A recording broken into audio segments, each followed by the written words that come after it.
گھبرا گئے تھے، اسی لیے اس نے مدد کے لیے ایوب خان اور فوج سے رجوع کیا۔ 1970 کے پاکستانی عام انتخابات برطانوی ہندوستان سے پاکستان کی آزادی کے بعد پہلے براہ راست انتخابات تھے۔ ایک دہائیوں کی طویل جدوجہد کے بعد فوجی حکومت جمہوری طور پر منتخب عہدیداروں کو اقتدار منتقل کرنے پر مجبور ہوئی۔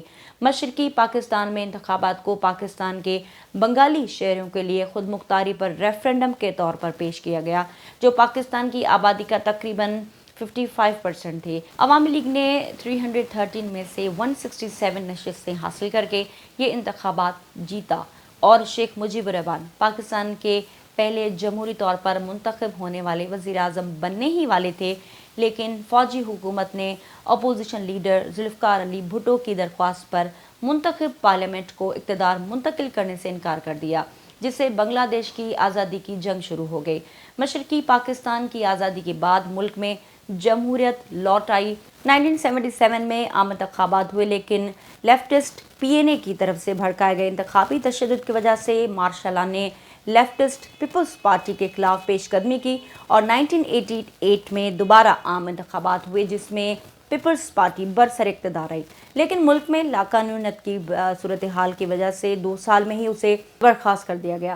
1977 سے لے کر 1988 تک مارشل لا نافذ رہنے کے بعد سرکاری ملازم صدر غلام اسحاق خان کو دیے گئے خصوصی اختیارات کے ساتھ انہوں نے 1990 اور 1993 کے درمیان 2 منتخب حکومتوں کو برطرف کیا۔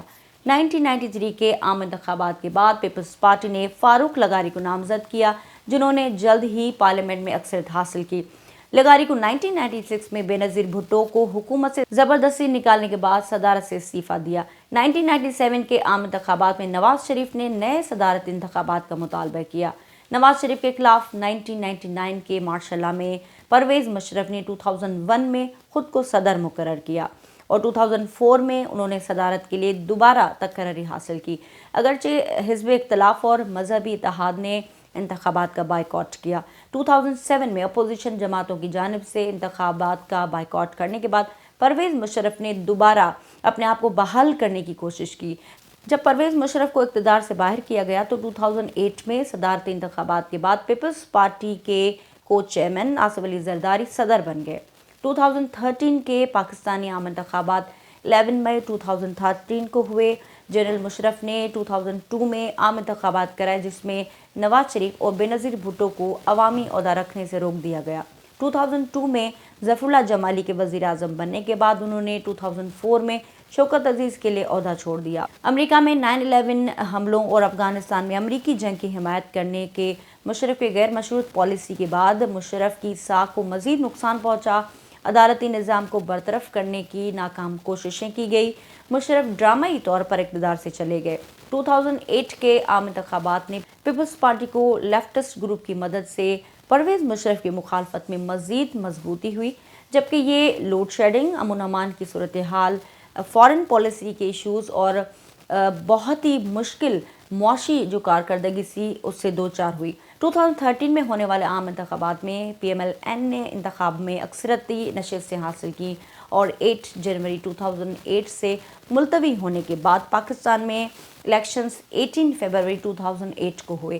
پاکستان کی 2 اہم اپوزیشن پارٹیز، ایک پیپلز پارٹی اور پی ایم ایل این نے الیکشنز میں اکثریت حاصل کی۔ پیپلز پارٹی اور پی ایم ایل این نے اور یوسف رضا گیلانی کے ساتھ کولیشن گورنمنٹ بنائی اور ان کو وزیر اعظم منتخب کیا۔ انتخابات کے بعد پرویز مشرف نے تسلیم کیا کہ یہ عمل آزادانہ اور منصفانہ ہے اور انہوں نے مسلم کاف کی شکست تسلیم کرتے ہوئے نئی پارلیمنٹ کے ساتھ کام کرنے کا عہد کیا۔ پاکستان میں 15ویں قومی اسمبلی اور 4 صوبائی اسمبلیوں کے اراکین کے انتخاب کے لیے 25 جولائی 2018 کو الیکشنز ہوئے اور 3 بڑی جماعتیں عمران خان کی قیادت میں پی ٹی آئی، شہباز شریف کی قیادت میں پاکستان مسلم لیگ اور بلاول بھٹو کی قیادت میں پاکستان پیپلز پارٹی تھی۔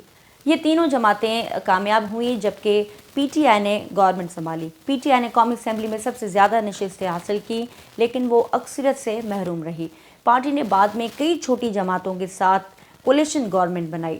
صوبائی سطح پر P T I Khyber Pakhtunkhwa میں سب سے بڑی جماعت رہی، جبکہ پاکستان پیپلز پارٹی نے سندھ میں اپنا غلبہ برقرار رکھا اور نو تشکیل شدہ بلوچستان، عوامی پارٹی بلوچستان کی سب سے بڑی جماعت بن کر ابھری۔ اور بات کریں تو پنجاب میں پاکستان مسلم نون نے سب سے زیادہ نشستیں حاصل کی، تاہم کئی آزاد ایم پی ایز کے پی ٹی آئی میں شامل ہونے کے بعد پی ٹی آئی ملک کی سب سے بڑی پارٹی بن گئی اور حکومت بنانے میں کامیاب ہوئی، لیکن اپنی 5 سالہ مقررہ مدت پوری نہ کر سکی۔ اس وقت پاکستان میں نگراں حکومت ہے اور پاکستان میں قومی اسمبلی کے تحلیل کے 90 دن سے بھی کم عرصے کے بعد عام انتخابات ہونے چاہیے، جو کہ سیاسی کشمکش کے بعد بالآخر الیکشن کمیشن آف پاکستان نے یہ اعلان کیا ہے کہ الیکشنز 8 فروری 2024 کو ہوں گے۔ اس صورتحال میں اس وقت تمام پولیٹیکل پارٹیز الیکشن میں اس وقت میدان میں ہیں اور الیکشن جیتنے کے لیے جی جان کا زور لگا رہی ہیں۔ دیکھتے ہیں کہ 2024 میں کون سی پارٹی حکومت بناتی ہے، یا پھر پاکستان میں جو عام روایتی طور پر ہم نے دیکھا ہے کہ کولیشن گورنمنٹ ہی بن سکتی ہے۔ پاکستان کی سیاسی تاریخ کے لحاظ سے اگر ہم دیکھیں تو شاید اس بار بھی کولیشن گورنمنٹ ہی بنے گی۔ سیاسی مبصرین تو یہی کہتے ہیں، لیکن دیکھتے ہیں کہ 8 فروری کو کون سی سیاسی جماعت پاکستان میں اپنی حکومت بناتی ہے۔ ویڈیو آپ کو کیسی لگی؟ فیڈ بیک ہمیں ضرور دیجیے گا۔ اپنی میزبان سائمہ باب کو دیجیے گا اجازت۔ اللہ حافظ۔